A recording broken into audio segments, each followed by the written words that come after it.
చేసినా కూడా ఒప్పుకునే ప్రసక్తే లేదు. ఇది 100% షూర్. ఎందుకోసం చెప్తున్నానంటే ఇంతవరకు ఏ వర్కర్ను తీసేసినా మాట్లాడుతూ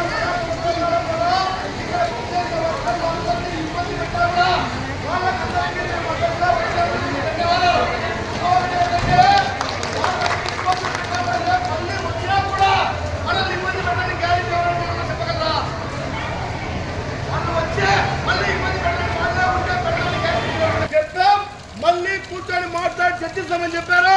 అందుకోసమే మొత్తం అందరినీ విధుల్లోకి పోమని చెప్పారు. మీరందరూ ఆ విధుల్లోకి వెళ్ళిన తర్వాత వాళ్ళు సురేష్ ఒకటి చెప్తాడా, ఇంకొకటి చెప్తాడా, తర్వాత క్వశ్చన్ సార్ ఏం చెప్పారంటే వాళ్ళు పిలిపించి మాట్లాడతామని చెప్పారు. ఆ పిలిపించి మాట్లాడే క్రమంలో ఇప్పటి వరకు తప్పుడు ప్రచారాలు చెప్పారు. వాళ్ళందరి మాటలు కరెక్ట్ కాదని అటు మేనేజ్మెంట్ది ఇటు ప్రభుత్వ అధికారులపైన జీజీఎస్ సూపరింటెండెంట్ గారి పైన ఉంది అని చెప్పి మేము సిఐటిగా భావిస్తూ ఉన్నాం. ముఖ్యంగా కొత్తగా ట్రాఫిక్ పోలీస్ స్టేషన్ కానీ కొత్తగా వచ్చిన పోలీస్ డిపార్ట్మెంట్ ఎస్ఐ గారు వస్తే పాత్రలందరినీ కుట్టుకుంటూ పోతారు, మళ్ళీ మొదటికి వచ్చి చెప్పుకోవాలి. కానీ ఇట్లాంటి అవకాశం లేకుండా ఇప్పుడు అదే పరిస్థితి జీజీహెచ్లో కనబడుతూ ఉంది. పాత కాంట్రాక్టర్ పోతే కొత్త కాంట్రాక్టర్ వస్తే పాత వాళ్ళని తీసేయడం, కొత్త వాళ్ళని పెట్టుకోవడం, నామ్స్ పాటించుకోకుండా ఇబ్బందులు గురి చేసే పరిస్థితిలో కనబడుతూ ఉంది. ఇది సరైంది కాదు.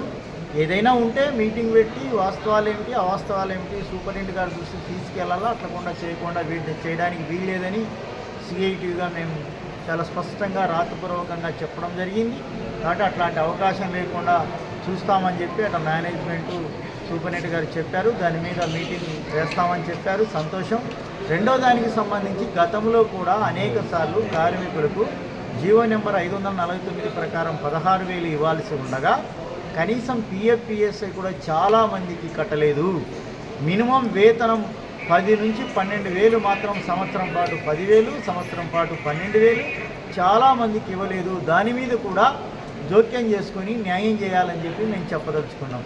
రెండోది ప్రస్తుతం ఉన్నటువంటి కాంట్రాక్టర్ కావచ్చు, అధికారులు కావచ్చు, ఎంఓయు ప్రకారం ఏదైతే మెమరాండం ఆఫ్ అగ్రిమెంట్ ప్రకారం కార్మికులకు చెందాల్సినట్టు అన్నీ చేయాలి. అట్లని లేబర్ యాక్ట్కు భిన్నంగా లేకపోతే కాన్స్టిట్యూషన్కు భిన్నంగా ఎంఓయు చేసుకుంటామని హక్కు, కాన్స్టిట్యూషన్ భిన్నంగా చేసే హక్కు ఎవరికి లేదు. కాబట్టి లేబర్ యాక్ట్ను పాటించాలి. కాన్స్టిట్యూషన్కి అనుకూలంగా కార్మిక హక్కులు కాపాడే విధంగా చూడాల్సినటువంటి అవసరం ఉంది. ఇప్పుడు 18,600 అంటున్నారు. కాబట్టి దాని ప్రకారం రేపు నెల ఆ ప్రకారం ఇవ్వకపోతే సిఐటియుగా ఆందోళనకు పోతాం. కాబట్టి దీనికి బాధ్యత మేనేజ్మెంట్దని చెప్పి చెప్పదలుచుకున్నాం. రెండోది రిమ్స్లో జీజీహెచ్లో ఏ ఒక్కరిని తీసేసినా సిఐటియుగా ఒప్పుకోం, వారి పక్షాన నిలబడతాం. కార్మిక హక్కులకు ఎవరు భంగం కలిగించినా ట్రేడ్ యూనియన్గా సిఐటిగా పోరాటం చేస్తాం. దానికి బాధ్యత మేనేజ్మెంట్ది, అధికారులది మీ ద్వారా ప్రత్యేకంగా చెప్పదలుచుకున్నాం. అటు అధికారులు చాలా స్పష్టంగా పాజిటివ్గా స్పందించారు. ధన్యవాదాలు.